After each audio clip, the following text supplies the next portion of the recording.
ঘটনা হয়েছে আমাদের সবাইকার বন্ধু, আমাদের মানে প্ল্যানের দাদা, নিজের দাদা। আজকে জুনবাই মোড়ে অ্যাক্সিডেন্ট হয়।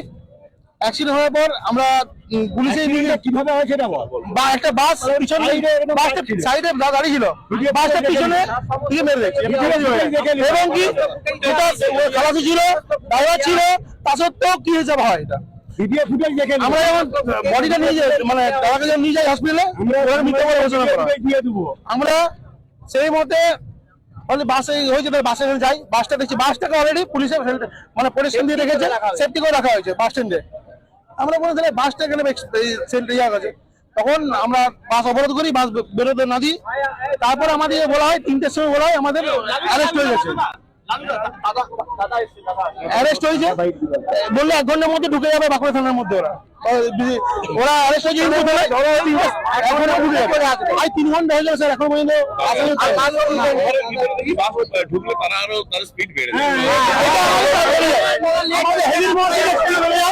আপনি বাস স্ট্যান্ড তাদের স্পিড বেড়ে যায়, তখন ভেবে 70-80 একটা সব বেশি দেখতে পাওয়া যায় ট্রাফিকদেরকে কোনো কিছু হলেই হেলমেট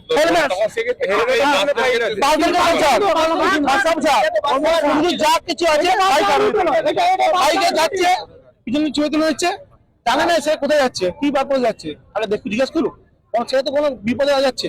এই মুহূর্তে আপনারা কি চাইছেন? আমরা এই যে আসামিরা অ্যারেস্ট হোক, শাস্তি পাক। এখন অ্যারেস্ট হয়নি মনে হচ্ছে, আমার মনে যেটুকু মনে হচ্ছে, তারা এখন বাঁকুড়া আসেনি, এখনো বাসটা থানাতে যায় না। বাস থানা এসছে, বাস থানা এসছে, কিন্তু আসামিরা আমাদের পাইনি, 3 জনের মধ্যে পাইনি। এবং যে বাসের মালিক তারাও কোনো বার্তা নেই। ক্ষতিপূরণ স্যার, আমরা জীবনটা আর পাবো না ফিরে, আমাদের জীবন বলে কিছু নেই, আমাদের আমাদের বন্ধুটাকে ফিরে পাবো না।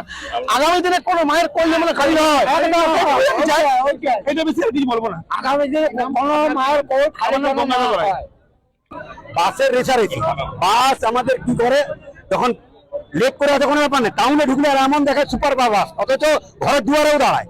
ঠিক আছে, আর সবথেকে বড় কথা পুলিশ প্রশাসন দিয়ে থাকে, স্পিড মিটার বসায় খালি ট্রাকের জন্য, বাসের জন্য বসায়। বাইকের ফটো তুলে দিলাম, মোবাইলে ফাইন হয়ে গেল, বাসের কেন হয় না? বাস কি ইউনিয়ন পুলিশ চালায় না ইউনিয়নকে পুলিশ চালায়, কোনটা সেটা তো আগে জানতে হবে।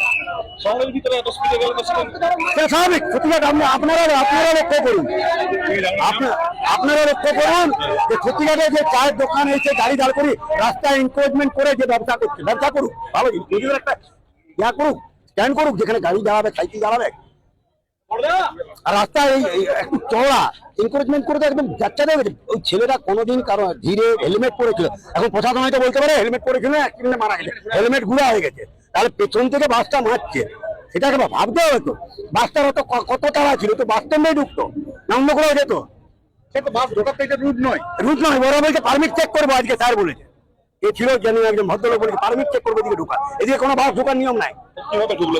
কিভাবে ঢুকেছে প্রশাসন বলতে পারবে, আমি তো বলতে পারবো না। তাহলে কি ট্রাফিককে বুড়ো আঙুল দেখি তারা কি রমরমে? ট্রাফিককে বুড়ো আঙুল দেখাচ্ছে না, কাউকে পয়সা খাইয়ে করছে, সেটা তো আমি বলতে পারবো না। আপনারা কি চাইছেন? আমরা চাইছি একদম ন্যায্য প্রতিবাদ।